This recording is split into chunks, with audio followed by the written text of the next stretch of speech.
मुंबईला पाणीपुरवठा करणाऱ्या धरणांच्या पाणीसाठ्यात वाढ 7 धरणांचा पाणीसाठा 77.62%वर गेल्या 24 तासांमध्ये धरणांच्या साठ्यात 7.88% वाढ। छत्रपती संभाजीनगर जालन्यातील 300 खेड्यांसाठी आनंदाची बातमी। जायकवाडी धरणामध्ये 51,000 क्युसेकनं पाण्याची आवक, पाणी पातळी 33%वर, तर आणखी पाण्याची आवक वाढण्याची शक्यता आहे। कर्नाटकातील अलमट्टी धरण 89% भरलं, धरणातून 67,500 क्युसेकनं पाण्याचा विसर्ग, तर धरणात 73,162 क्युसेकनं पाण्याची आवक।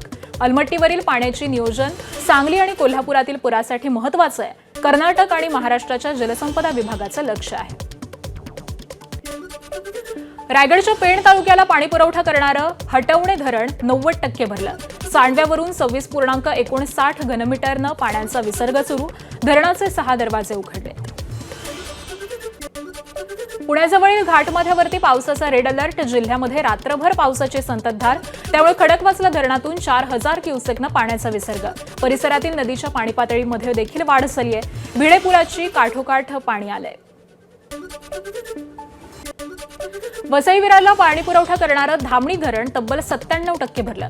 पालघर जिल्ह्यात 1 जूनपासून आतापर्यंत 2,664 मिलीमीटर पावसाची नोंद झाली आहे।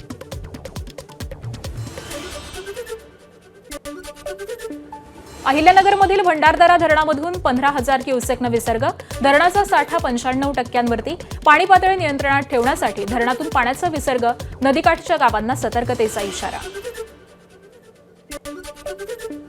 नाशिकच्या नांदूर मध्यमेश्वर धरणातून 82,000 क्युसेकनं पाण्याचा विसर्ग, धरणाखालील पूल पाण्याखाली, निफाड सिन्नर महामार्ग वाहतुकीसाठी बंद, अनेक गावांचा संपर्क तुटला, नदीकाठच्या नागरिकांना सतर्कतेचा इशारा। नाशिकच्या गिरणा धरणाच्या पाणी पातळीत वाढ, धरणामध्ये 60.97% पाणीसाठा, खानदेशवासियांना पाणी टंचाईवरती दिलासा। कळवण, सुरगाणा आणि सटाणा भागामध्ये बरसत असलेल्या पावसामुळे गिरणा आणि मोसम नदीला पूर।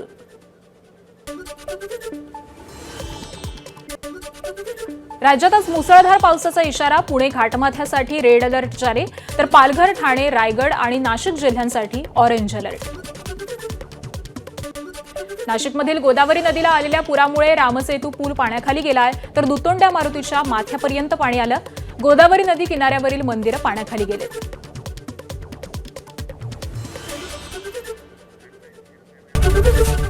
एबीपी माझा, उघडा डोळे बघा नीट।